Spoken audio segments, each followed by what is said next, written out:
Pogledajte vi ovo. Zoran Mamić, suci i mafija izrežirali finale kupa.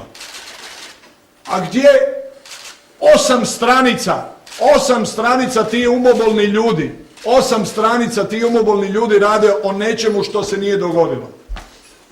Pa neka napišu da se provodi istraga, jer je evidentno da se provodi istraga.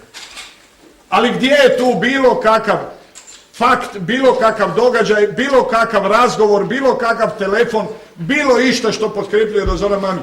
Jer je, zamislite, neki čovjek, nekakav cvrkutalo, razumijete, negdje na nekakvoj livadi pored Allianz Arene spomenuo Zorana Mamića koji ima utjecaja na sudačke redove. I to je dovoljno za takve naslove. Pa je to normalno? U kakvom to mi društvu živimo?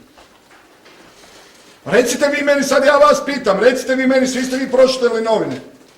Recite vi meni, sad ja vas pitam nešto, ako imate malo ljudskog dostojanstva, recite vi meni, jeste vi tu vidjeli išta što ima veze sa naslovima?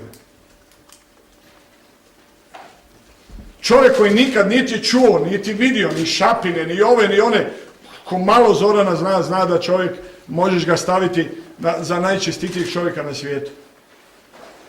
Ali i još stotine njih što vam je direktor Vrvanović rekao, mi to znamo i nećemo iznositi sad imena. Stotine ljudi iz Hrvatske, uključujući 10 iz njegove te brončane generacije, je bilo na istom takvom razgovoru. Zašto ste baš Zorana napisali i zašto lažno Zorana? Zato jer je njegovo ime i prezime u nekakvom transkriptu, u nekakvom kontekstu.